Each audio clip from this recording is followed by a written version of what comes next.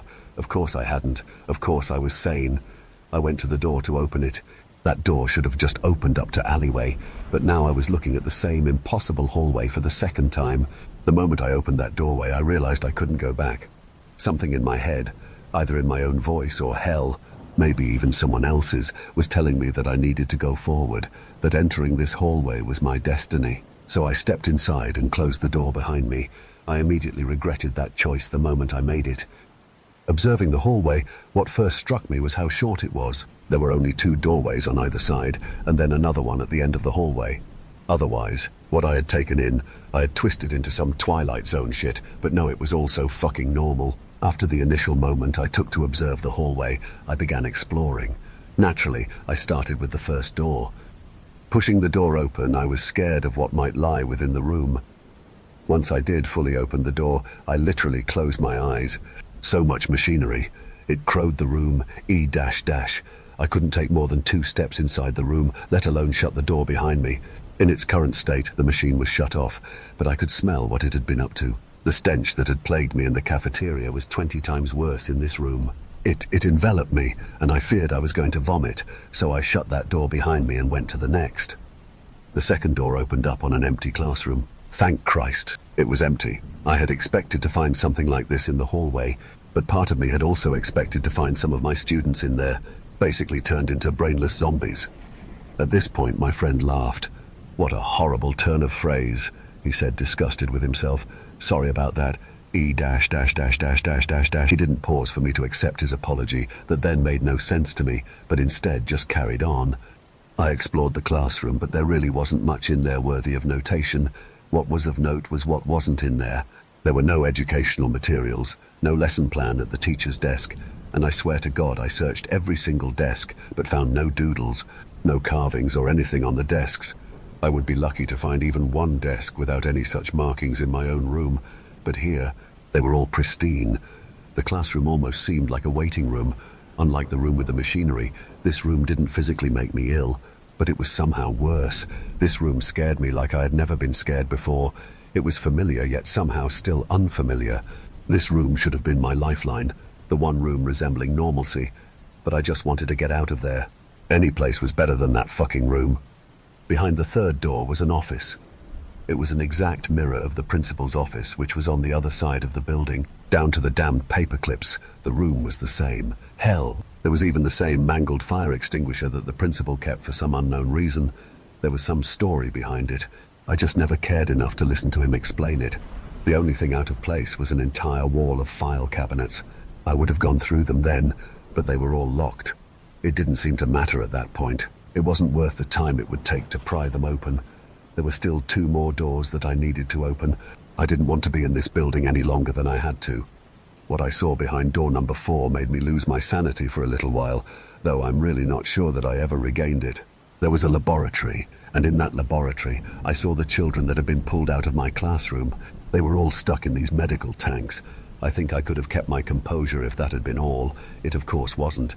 These students were lined up next to each other, but lined up after them was row after row after row of copies. They were fucking cloning them. E-. Oh, Jesus Christ, they were cloning them. There were so many of them, so many of the same person. I should have left then. I should have left that damned hallway right then. No, that's not correct. I should have doused that fucking place in gasoline and set it on fire, but even that probably wouldn't have been enough. Only burning that whole fucking school down might have actually destroyed all that I saw. But I needed to know what was behind the fifth door. It was locked, but that wasn't going to stop me. Not then. Not after what I had seen. I rushed into the office, grabbed the prized fire extinguisher, and bashed that fucking doorknob off. As the door to room 5 swung open, I felt the fire extinguisher slip through my fingers. When the extinguisher hit the floor, it made a clang that I didn't process. Room number 5 was an autopsy room. On those tables, I saw the bodies of the children I taught. They had been dissected. I walked into the room and around the tables. The kids had had their skull caps removed as well. They just laid on the tables next to the bodies. Their brains were missing. I had to grab onto the table just to steady myself.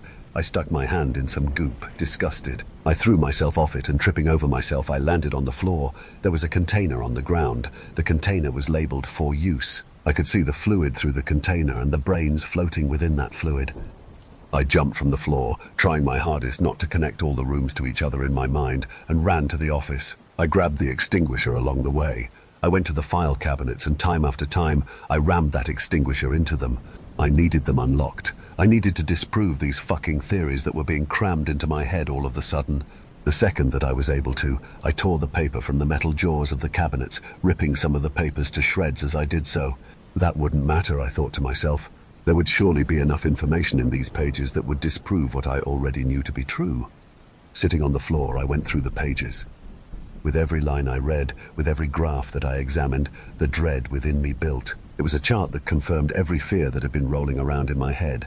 The chart was simply labeled outtake/intake. Both columns contained entry after entry of meat weighed in pounds. For example, that day when I decided to break in, the 8th, there was an outtake of 215.7 pounds and an intake of 180.2 pounds. Apparently, the students didn't eat up to par that day. That's why their brains were missing. They were fucking eating them. Those goddamn bastards were feeding the kids their own brains. Fuck. Even I took a bite or two of that cafeteria food. It was another document that hadn't been ripped to ribbons that told me why the kids were being fed that. They were putting something in the brain mush that they were serving. It was some chemical, some substance that doesn't exist. Xilenium. That's what they was called it. I wrote that name down on a post-it note to look up later. I looked it up, but it doesn't exist. No scientific journal, nor any other verified source mentions it. I couldn't even find the name in any fucking conspiracy theorist rabbit hole.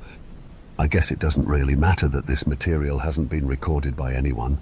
What matters is what the chemical is supposed to do to the brains. This chemical supposedly made the brains a superfood, meant to make whoever ate it smarter. It did this by opening up a portion of the brain humans don't use. Unfortunately for whoever's in charge of this damned experiment, the chemical also had the side effect of basically turning the student into meat puppets. That's why the children turned all dumb. Unfortunately for me, the chemical also had a useful side effect. It didn't affect adults in the same way as it did children. Instead, the seasoned meat made them complacent. After eating the cafeteria food for an extended period of time, the teachers just no longer cared. But that's why they were cutting them up. They of course needed the brains for the food, but they were cutting into their bodies to figure out why the children were behaving the way they were. They need the children smart for whatever they're planning on doing. What that is, I don't know. I had planned on figuring out, but they somehow figured out what I had done. I don't know how they figured out. Never mind, that's bullshit. I left that place a mess. There wasn't much I could have done to fix the caved-in file cabinets, so I just left. They must have had some cameras or something that saw me. But anyway, I woke up in the morning and went into the kitchen to have yogurt or something or other, but a dash told me that the principal had called. He needed to see me after school about something. I knew in an instant that my life was over. They knew. And no matter what I did, they would come after me. Needless to say, I skipped out on the yogurt. I packed all the shit I would usually take to school, kissed A, goodbye, and left. I left a note in the garage telling A not to look for me, and after a few miles of driving, I tossed my phone out the window. I then went to a bank to withdraw some cash. I've been living out of shitty motels since. I'm sorry I'm telling you all this. E If they knew you met with me, they'd probably kill you as well. I just couldn't live with the thought of everyone thinking I killed myself. I'm sure that's what they'll do when they find me. Make it look like I had enough with life and ended it all. You can't tell A dash dash what happened, but I just needed one person to know the truth. Be with her after it happens. It'll crush. A dash dash. Thanks for listening. E dash dash dash dash dash dash. I didn't know how to process what I had just heard. I thought I had been right. I thought he'd had some break with reality. And so I begged one last time. Please come home, I said in a whimper. You said you would if I asked. He just smiled. It's okay that you don't believe me. E dash dash. Just promise me one thing. Don't for a second believe that I killed myself. You know I wouldn't do that to a dash dash. Do you promise? I nodded. Okay, that's good. That's really good. Goodbye. He bent down to kiss me on the cheek. I really hope I see you again. E dash dash dash dash dash. I had made up my mind to run after him to get him to come home by any means necessary, but my legs were jelly. I physically couldn't stand up until 15 minutes after I heard his vehicle pull out of the church parking lot. The last thing the voice recorder picked up were my sobs before I turned it off. It was only a couple of days later that we got news of his death. I hadn't by then decided what I was going to do. He hadn't died by suicide like he had expected. Instead, they called his death an accident. That alone wouldn't have convinced me of what he said, but what did convince me was that the police and everyone said that the accident had occurred on the initial day he had gone missing and had been dead ever since. I comforted his wife as best I could, but I couldn't sleep. I couldn't get what he said out of my head. I was scared. I was so scared. I immediately deleted the texts he had sent me on his burner. I was also about to delete the recording of our conversation, but I realized I couldn't. These, for all I knew, were his final words. Even if they weren't, they were the words of his that truly mattered. Whether he had meant to or not, he had implicated me in his mess. So I decided to put his warning out there. Maybe once it's out there, I can finally get a good night's sleep. I transcribed our conversation and put it on a USB drive. I'm planning on driving several states away to plug the thing into some library computer to upload it to the web. Hopefully, everyone who's out there might be able to do something more with it than I could. I'm sure there's enough information in here that could identify me. Honestly, I don't care. They killed my friend. They widowed his wife. I want them to pay. Plus, I'm also sure whoever did it is keeping a careful eye on the both of us, wondering if either of us had been let onto the secret he had uncovered. Well, here's your proof, you pricks. At least this confession, or whatever the hell it is, will clear her. She at least deserves to have a normal life unburdened from this shit. Story 3. I work at a haunted item museum, or at least that's what the sign out front says. In reality, it's more of a tourist trap than a real museum. The place is crammed with random stuff from floor to ceiling, half of it probably from yard sales and old basements. Shelves sag under the weight of cracked dolls, tarnished mirrors, and jars of who knows what. Half the collection isn't even listed in the old ledger on my desk, and the entries that are there are written in handwriting so messy it might as well be a secret code. My job is a strange mix of tour guide, storyteller, and reluctant salesman. I lead curious visitors through the narrow aisles, spinning the histories of the so-called haunted items. Sometimes, someone will make an offer, usually after a few drinks and a dare, and if the price is right, we'll let the item go. We always warn them. Of course, we explain what the object is said to do, what it's done to previous owners, and how it's probably better left behind. But warnings have a way of making people more interested, not less. Most walk out clutching their authentic cursed treasure, laughing. Some come back a little less cheerful. We've got a strict no-return policy. Once an item leaves the building, it's officially your problem. You'd be surprised how many people try to test that rule. If I had $1 for every time someone's grandma came storming back through the door, clutching a vintage doll or plushie she bought for her grandkids, I'd probably have enough to buy a real museum. They always say the same thing. It started moving on its own, or the eyes keep following me. I just smile and point to the sign behind the counter. No refunds, no exchanges, no exceptions. If I had to count how many times that's happened, I'd run out of fingers, and honestly, we probably have an item somewhere in storage that could help with that too. My favorite case so far has to be this dad who bought what he thought was a collectible Action Man figure. It turned out to be a cheap knockoff listed in my notebook as Veteran Man. I warned him that we weren't entirely sure what it did, but he just laughed and said his kid loved soldier toys. A few days later, he came bursting back into the shop, the doll in one hand and his kid being dragged across the floor with the other. The kid was shouting in what I could only assume was fluent Vietnamese. That's when I decided maybe we'd finally figured out what Veteran Man actually did. Of course, there wasn't much I could do for him. I just pointed at the sign behind the counter. No refunds, no returns, no exceptions. He stood there, face bright red, before turning around and storming out of the museum. Some people just don't read the fine print.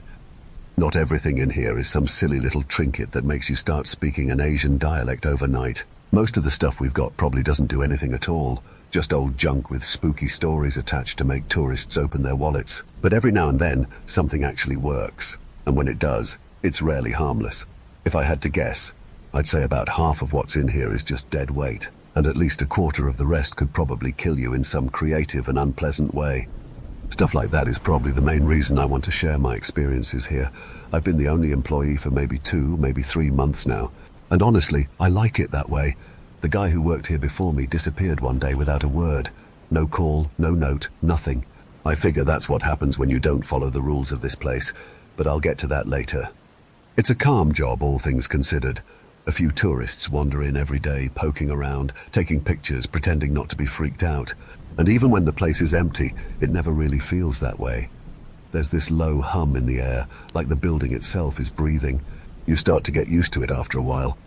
As for my boss, I don't worry about him much. Walter only shows up once a week, always at the same time, always dressed like he's going to a funeral. That suits me fine, gives me plenty of time to enjoy the quiet, or whatever passes for quiet in a place like this.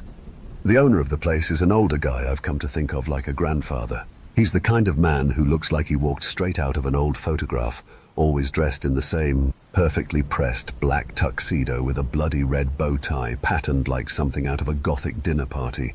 I've never seen him wear anything else. His head is completely bald, polished to a shine so bright it could probably qualify as one of the anomalies we keep on display. Despite his appearance, he's a genuinely kind man, soft-spoken, patient, and always carrying this calm air that somehow makes the weirder parts of the museum feel a little less unsettling. I still don't know why he decided to hire me. I had zero experience with antiques, history, or the supernatural, but he just smiled during the interview and said, "You'll do just fine." I'm still not sure if he meant the job, or something else entirely. His real name is something I've never been able to pronounce.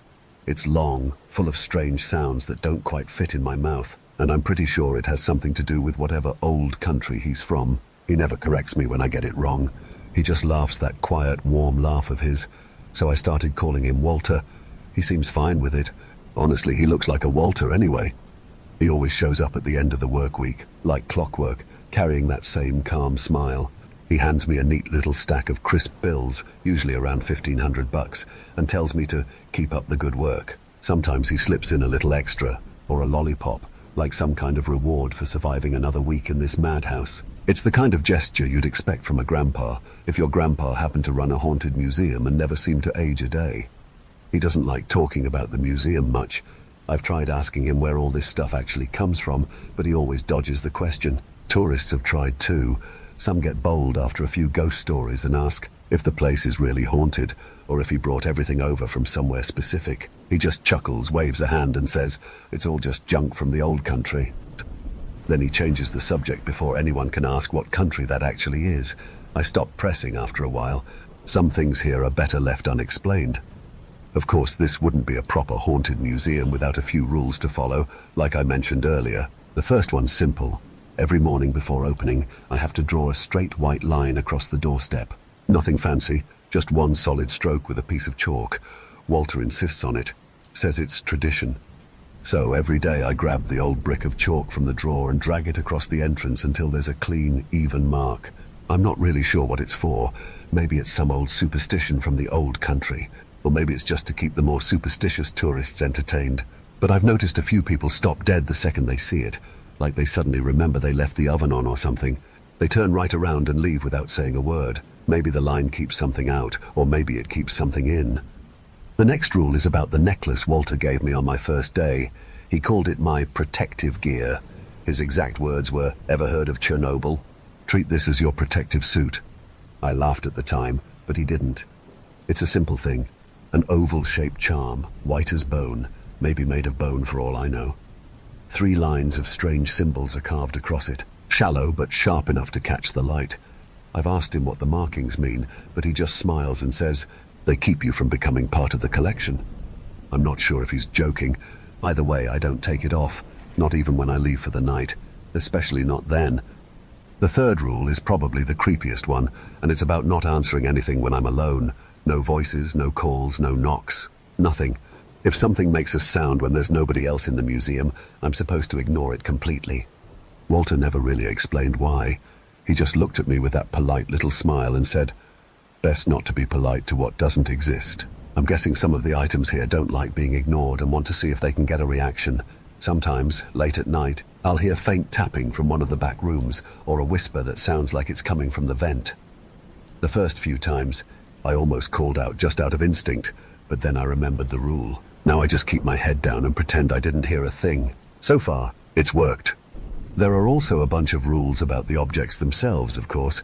Those are harder to keep straight, mostly because there are so many of them. And new ones show up more often than you'd think. That's where the old notebook comes in handy. Whoever kept it before me did a pretty good job of logging everything that enters, leaves, or, somehow, finds its way back here. One of the big ones in there is Rule B45, Feed the Talking Head. I call him Gordon. He sits in a glass case near the back, and you have to feed him at least once every 2 weeks. The notebook doesn't say what happens if you don't, and I don't plan on finding out. Now, Gordon will eat anything. Metal, plastic, wood, you name it. He'll grind it up like a garbage disposal. But that's where the warning comes in. Only feed him something you'd be willing to eat yourself. Nothing sharp, nothing toxic, nothing you'd find under a workbench. I usually give him a sandwich or a Snickers bar. He seems to enjoy the crunch of the peanuts. The story goes that the last kid who tried to feed him nails and springs got ripped apart from the inside not long after.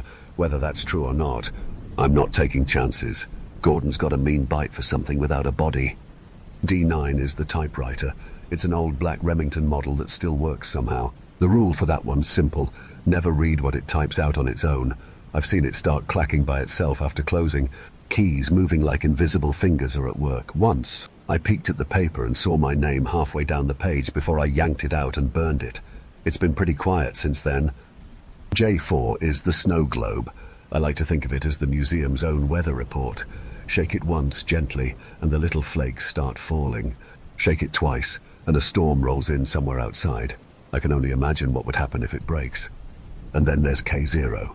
No description, no nickname, just a thick black line in the notebook. I asked Walter about it once. He just smiled, tapped the page twice with his finger, and after thinking for a minute, he just said, "Some things never leave." Bah. So yeah, that's what I do for a living. Not exactly a dream job, but it pays well enough. And honestly, it's never boring. I'm writing this down during my break, and I should probably get back to work soon before something decides I've been gone too long. Anyway, take care out there. And if you ever stumble across a little out-of-the-way museum filled with haunted artifacts and a chalk line across the front door, come say hi. Just make sure you can actually cross that line first.